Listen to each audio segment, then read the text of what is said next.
আজ আমার এই বিদায় সম্বর্ধনা অনুষ্ঠান খুবই ভালো, বেশ ভালো লাগছে। ঠিক আছে,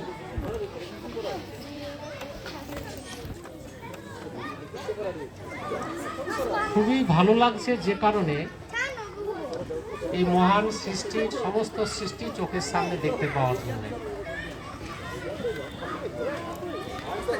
ধ্বংস দিয়ে সৃষ্টিকে রোখা যায় না,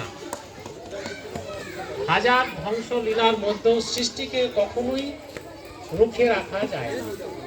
আমি আজকে এখানে এসে যা দেখতে পাচ্ছি, যা অনুভূতি আমার মধ্যে আসছে, যে কত কচি কাঁচা বাচ্চা মা আমাদের সবাই এক মহান সৃষ্টিযজ্ঞের সাথে আমরা জুড়ে আছি।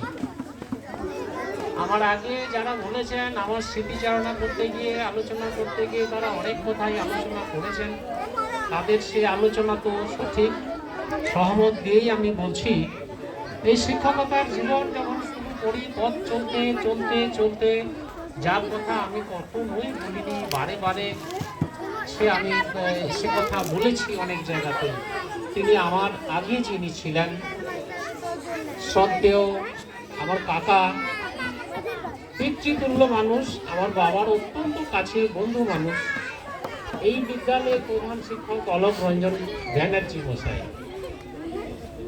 স্মৃতিচারণ করতে গিয়ে বলি, 1998 সাল রাস্তা দিয়ে হাঁটতে হাঁটতে হঠাৎ ওনার সাথে একদিন দেখা হলো আমার। জানি না সেই দিন যে কথাটি তিনি বলেছিলেন আজও আমি এই বয়স পর্যন্ত বয়ে চলেছি স্মৃতিপটে। তিনি বলেছিলেন, শোনো হে, এদিকে এসো, আমি তিলবাড়ি স্কুল থেকে অবসর নেওয়ার পর তুমি ওই জায়গায় আমার দায়িত্বটা গিয়ে নেবে। হঠাৎ করে কথা রাস্তায় চলতে চলতে বলার পর আমি ভেবেও দেখিনি উনি কি বলতে চাইলেন আর কি দায়িত্বে বা আমাকে দিতে চাইলেন। অনেকটা সময় পেরিয়ে গেল, কয়েক বছর পেরিয়ে যাওয়ার পর যখন দফায় দফায় এই কাজের নিয়ম অনুসারেই আমাদেরকে একসময় পদোন্নতি নিতে হয়, প্রধান শিক্ষকের দায়িত্ব নিতে হয়, বিভিন্ন স্কুলে আমার প্রধান শিক্ষকের কাজে যাওয়ার জন্য, দায়িত্ব নেওয়ার জন্য সরকারিভাবে নির্দেশনাও আসতে থাকলো। আমার কিন্তু কোথায় কোথায় যেন নিজেকে আমি হারিয়ে ফেলেছিলাম সেই কথাটি শুনে, ওহে শোনো, আমার জায়গায় তোমাকে দায়িত্ব নিতে হবে তিলবাড়ি সাঁওতাল প্রাথমিক বিদ্যালয়। কথাটা মনে রেখো। আমার ঠিক 2000 সাল কথাটা মনের মধ্যে ঘুরতে ঘুরতে যে দায়িত্ব নিতেই হয়, ওনার বাড়িতে গেলাম, কথা বললাম, প্রধান করলো, তুমি আমায় কি বলেছিলে কাকা? তুমি যাবো না, এতদিন তোমার মনে পড়লো কথাটা? ওখানেই যেতে হবে। জিদ চেপে গেল, এখানেই আসবো। আসলাম সরকারি নিয়মের প্যারাজেলে যা নিয়ম থাকে, আমি এখানে আসলাম। যখন আসলাম তখন আমি অবাক হয়ে গেলাম যে আমি কোথায় আসলাম। সেই মুহূর্তে 2002 সালে আমি এসে এখানে উপস্থিত হওয়ার পরেই আমার মনে হলো কে আমায় পাঠালো। আমি আজও স্মৃতিপটে তার কথাই স্মরণ করবো শ্রদ্ধার সাথে, যিনি পাঠিয়েছিলেন, আমাকে দিক নির্দেশ করেছেন। মনে হলো এটা আমাকে কোনো পরামর্শ নয়, কোনো আদেশ নয়, একেবারেই আদেশ, কঠোর আদেশ, তুমি ওখানে যাও। এসে দেখলাম এটা একটা পুণ্যভূমি, একেবারে পুণ্যভূমি। কোথায় যেন আমি খুঁজে বেড়াচ্ছি আত্মহারা হয়ে, কি আছে এখানে। আমি সেদিনে আমার খুব খারাপ লাগছে, আজকে কষ্ট হচ্ছে। সুনীল মোন্দা আমার সিনিয়র, এই কয়েক বছর আগে উনি এখান থেকে গেছেন, ওনার শারীরিক ক্ষেত্রে একটু অসুবিধা হচ্ছে, এটা আমার খুব কষ্ট হচ্ছে, দেখাও হয় না তত বেশি করে। সহকর্মী হিসেবে সেদিন একাকিত্ব ওনাকেই পেয়েছিলাম, ভীষণ ভালো লেগেছিল। স্মৃতিচারণ করতে গিয়ে ধীরেনবাবু এখানে বললেন মাটির ঘর, মাটির ঘর আমি পেয়েছি ঠিকই এসে, কিন্তু ঘরটাকে মাটির ঘর মনে হয়নি। যেদিন এখানে প্রথম আসি আমার মনে হয়েছিল আমি কোনো দেবালয়ে পৌঁছালাম, সত্যি বলছি, দেবালয়ে পৌঁছালাম। গাছতলায় এ করতে করতে এখানে আছেটা কি আমি প্রতি মুহূর্তে যেন উপলব্ধি করেছি। খনিতে যেন অনেক মণিমুক্তা থাকে, ঠিক এই তিলবাড়িতেই সেই রকম এমন একটা মুক্তা আছে, এমন কিছু মণি আছে যেটাকে খুঁজলে বার করতে পারলেই অনেক কিছু পাওয়া যায়। সেটা কি সেটা যদি আপনাদের সাথে আমি শেয়ার করে না যাই, আমার উপলব্ধি থেকে যা পেয়েছি, আমার কর্মজীবনে যা পেয়েছি, সেটা আমি আমার আপার প্রাইমারি যখন হয়, উচ্চ প্রাথমিক বিদ্যালয়ের যারা শিক্ষক তাদেরকে বলেছিলাম। আমি আজকাল তারা সবাই আছেন, আমার খুবই ভালো লাগছে। তাদের সামনে আমার সেদিনের অভিজ্ঞতাটা আমি বলেছিলাম, স্যার আপনারা মনে রাখবেন তিলবাড়িতে এমন একটা খনি আছে, মণিমুক্তা পাওয়া যায় এখানে। সেই খনিটা কি আমি আপনাদেরকে কম করে শেয়ার করছি, কাজ করুন, করতে করতে আপনাদের উপলব্ধির মধ্যে আসবে এখানে স্যার কোন খনির কথা বলছেন। আপনাদের প্রত্যেককে আজকে আমার মায়েরা আছে, আমি প্রথমেই বলেছি সৃষ্টি। যেদিন আসি সেদিন তো এত ছিল না, হয়তো অনেক সৃষ্টি তো অনেক, কত ছোট ছোট কচি কচি মুখ দেখতে পাচ্ছি। আর এখানে যখনই আমরা এই কথা স্মরণ করি, তখন আরেকটা বিষয় আমরা অস্বীকার করতে তো পারিনি, স্বজন হারানোর যন্ত্রণা। কত সন্তান আমার এখান থেকে হারিয়ে গেছে আমাদের ছেড়ে, ছাত্র তারাই আমাদের সন্তান, হারিয়ে গেছে, ব্যথা হয়েছে। সেই সন্তানরা মায়ের মুখ দেখছি আমি এখন, কষ্টতম হচ্ছে। এটা যে আমাদেরই, যে বিষয়টা আমি খনির কথা বলেছি সেটা আমার উপলব্ধি থেকে আমার মনে হয়েছে, আজ আপনার সবাই সামনে আমি সে কথা আমার শেয়ার করছি। সেটা কি আছে তিলবাড়িতে।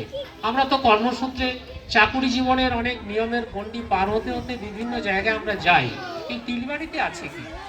আছে কি 1933 সালের এই স্কুলটা যখন বুনিয়াদ তৈরি হয়েছিল এলাকার মানুষের শিক্ষাকে টেনে আনার জন্য ব্রিটিশ জমানায়, 1946 সাল, যেখানে সরকার মেনে নিয়েছিল এখানে একটা স্কুল তার বৈধতাকে, তার সৃষ্টি 1933। এই এলাকার শিক্ষা অনুরাগী অনেক মানুষ ছিলেন যারা এখানে একটা বিদ্যালয় প্রতিষ্ঠার কথা স্বপ্ন দেখেছিলেন।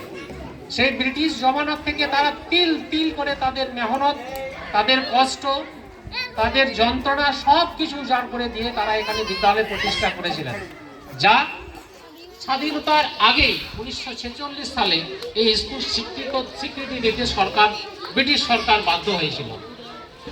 আমরা সেই স্কুলে এসেছি, শিক্ষকতার দায়িত্ব নিয়ে এসেছি। আমি তো এসেছি আর একটু দায়িত্ব নিয়ে, আমার কিছু করার আছে। বিস্তীর্ণ এই এলাকা, এই তিলবাড়ি বিদ্যালয়, তিলবাড়ি সাঁওতাল প্রাথমিক বিদ্যালয় এলাকা অনেকটা। এখানে 4টা স্কুল হলে ভালো হতো, সেখানে একটা স্কুল আছে, অনেকটা এলাকা। মানুষের মধ্যে শিক্ষার প্রতি যে দরদ, যে আবেগ আছে, আমি দেখেছিলাম এই খনিটাতে যদি আমি এক কোণা পাই তাহলেই পৃথিবীর সব অসাধ্য সাধন করা যায়। আমি অস্বীকার আজ করছি না।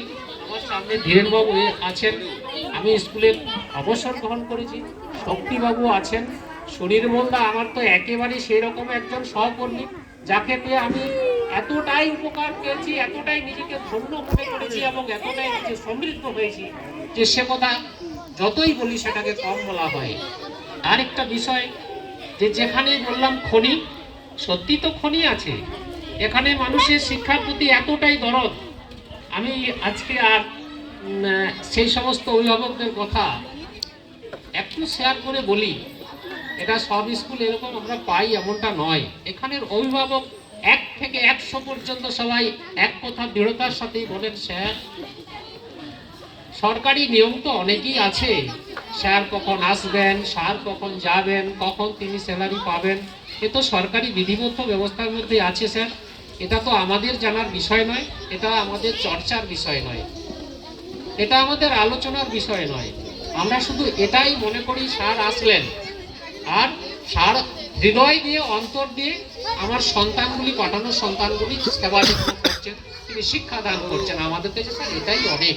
আমরা তো বাকি চর্চা করি না, এটাই হলো তিলবাড়ির আলাদা বৈশিষ্ট্য।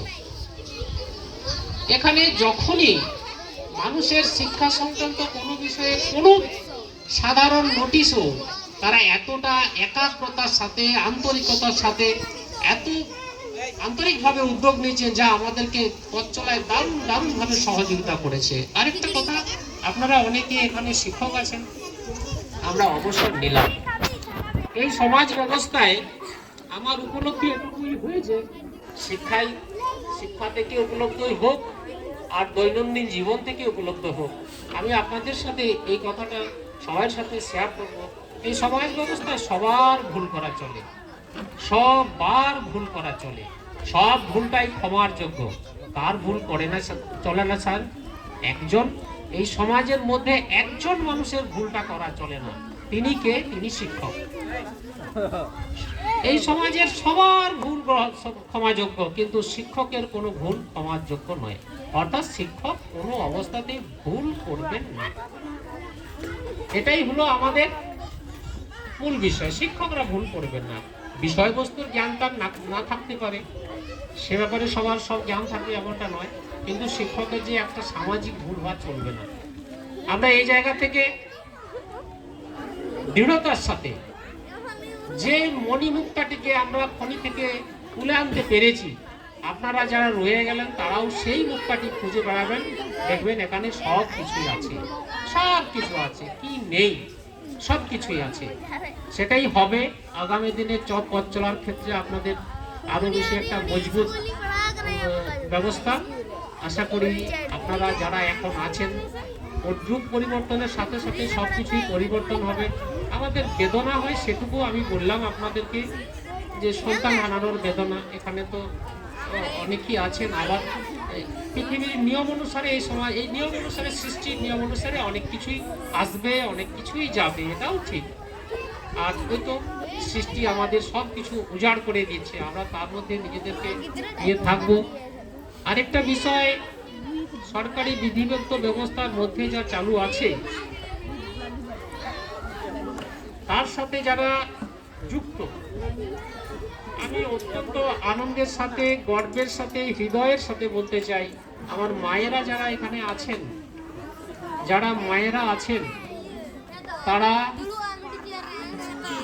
কত উদাত্ত ভাবে, কত দরদ দিয়ে এই এলাকার মান, এই এলাকার মর্যাদা, তারা কত কষ্টের মধ্যে কষ্ট পেয়েছেন, সমস্যায় ভুগেছেন, দুঃখ পেয়েছেন, কিন্তু স্কুলের মর্যাদাকে কিভাবে আরো বেশি উঁচুতে নিয়ে যাওয়া যায় তার জন্য সব সময় দিক নির্দেশ আমরা যা করেছি সেই পথেই পা বাড়িয়েছেন। আমি স্পষ্ট ভাষায় আরো একটা কথা উল্লেখ করতে চাই, সব জায়গায় অনেক সমস্যা থাকতে পারে, কিন্তু এই চৌহদ্দির মধ্যে তিলবাড়ি সাঁওতাল প্রাথমিক বিদ্যালয়, তিলবাড়ি জুনিয়র হাই স্কুল, এই চৌহদ্দির মধ্যে এবং এই চৌহদ্দির পরিবেশটির বাইরে যে বিস্তীর্ণ এলাকার অভিভাবক তাদের সন্তান সন্ততিকে এখানে পাঠান, সেই এলাকার মধ্যে কখনো কখনো ব্যতিক্রমী ব্যবস্থা ছাড়া কখনোই কিছু খুঁজে পাওয়া যাবে না। এখানের উচ্চতা তুলে রাখা, ধরে রাখা, তাকে আরো বেশি উচ্চ জায়গায় নিয়ে যাওয়ার যে দায়িত্ব আমার আগামী দিনের সহকর্মীদের যারা এখন রইলেন তাদের প্রতি বর্তালো, সেই দায়িত্ব আগামী দিনে আরো তারা উন্নত জায়গায় নিয়ে যাবেন, ভালো করে নিয়ে যাবেন। মানুষের আশা আকাঙ্ক্ষা এই তিলবাড়ি বিদ্যালয়ের, তিলবাড়ি এলাকার মানুষের যে সম্মান মর্যাদা, আমাদের পেশায় থেকে আমরা যাতে আরো উঁচুতে নিয়ে যেতে পারি সেই সংকল্প নিয়ে, এবং সেই সংকল্প নিয়ে আপনারা এগিয়ে যাবেন। এই এলাকার মান মর্যাদা, এই এলাকার স্কুলের মর্যাদাকে আরো উঁচুতে তোলার জন্য সেই সংকল্প আপনাদের কাছ থেকে আমি নিয়ে গেলাম। আপনারা সেই সংকল্প নিয়ে এগিয়ে যাচ্ছেন। আর প্রত্যেকে আমার ভালোবাসা, আশীর্বাদ, এবং আমার মায়েদেরকে প্রত্যেককে আমার ভালোবাসা আশীর্বাদ জানিয়ে এই বিদ্যালয়কে আমি আমার হৃদয়ে, আমার মননে, আমার সর্বক্ষেত্রে দেবালয় মনে করে, দূর থেকে যেখানেই থাকি আমরা ঈশ্বরকে খুঁজে বেড়াই, দূর থেকেই খুঁজি, দূর থেকেই তাকে স্মরণ করি। আমি যেখানেই থাকি, এই পৃথিবী থেকে একদিন সবাইকে চলে যেতে হবে ঠিকই, কিন্তু এই স্কুল, এর স্মৃতি, এর ভালোবাসা নিজের পরিবার, নিজের সন্তানের চেয়ে কম নয়। আমার মায়েরা যারা অনেক দুঃখ কষ্ট করে এই স্কুলকে নিজেদের মতো করে, নিজেদের সন্তানের মতো চোখে দেখেন এবং ভরিয়ে দিয়েছেন, তারা আবার আগামী দিনে উচ্চতায় থাকবেন, উচ্চতায় নিয়ে যাবেন। এই কটি কথা বলে প্রত্যেককে আমার আশীর্বাদ, ভালোবাসা জানিয়ে আমি আমার বক্তব্য শেষ করছি।